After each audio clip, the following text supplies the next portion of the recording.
বাংলাদেশত প্ৰথম সংখ্যক south Asian school combat games 2024 Sneha Abhijit বৰষাৰ সুঞ্জয় ইটানগৰ বিমানবন্দৰত উষ্ম আদৰণি অসম উচ্চসন্থাৰ শুভকামনা যোৱা 1 পৰা 4 অক্টোবৰলৈ বাংলাদেশত অনুষ্ঠিত হয় প্ৰথম সংখ্যক south Asian school combat games 2024 এই প্ৰতিযোগিতাত ভাৰতক প্ৰতিনিধিত্ব কৰি মুঠ 5টা সোণৰ পদক অৰ্জন কৰিছে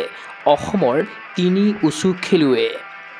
দুৰ্দান্ত প্ৰদৰ্শনেৰে তাওলু শাখাত মুঠ 3টা স্বৰ্ণ পদক দখল কৰিছে অসম কন্যা স্নেহা বৰাই চানকুৱান জিয়ানছু আৰু কিয়াংছু ইভেণ্টত এই সফলতা অৰ্জন কৰিছে অসমৰ স্নেহাই বিশ্বনাথৰ প্ৰশিক্ষক পদ্ম জায়ৰুৰ অধীনত প্ৰশিক্ষণ গ্ৰহণ কৰি আছে এইগৰাকী প্ৰতিভা সম্পন্ন উচু খেলুৱৈ স্নেহা বৰাই সেইদৰে চান্দা ফ্ৰী ফাইটিঙৰ 60 কেজি অনুৰ্ধ শাখাত অভিজিত বুঢ়াগোহাঁয়ে জিনিলে স্বৰ্ণ পদক শিৱসাগৰৰ প্ৰশিক্ষক ৰাহুল বসুমতাৰীৰ অধীনত প্ৰশিক্ষণ গ্ৰহণ কৰি আছে অভিজিতে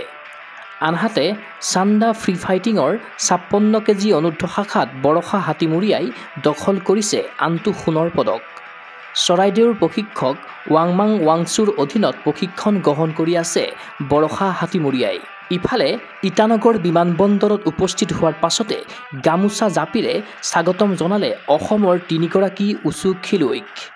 উল্লেখ্য যে ভাৰতীয় দলে এই প্ৰতিযোগিতাত 15টা সোণ 6টা ৰূপ আৰু 3টা ব্ৰঞ্জসহ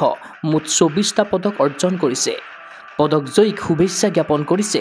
অসম উচ্চসন্থাৰ সভাপতি মুৰলীধৰ চৌধুৰী আৰু সম্পাদক ৰঞ্জিত বৰুৱাই ক্ৰীড়া অনুৰাগীৰ আশা আন্তঃৰাষ্ট্ৰীয় ক্ৰীড়াংগনত অসমৰ উচু খেলুৱৈৰ এই বিজয় যাত্ৰা হওক অবিৰত নিউজ ডেস্ক ৰিপোৰ্ট গোগো স্পৰ্টছ এনি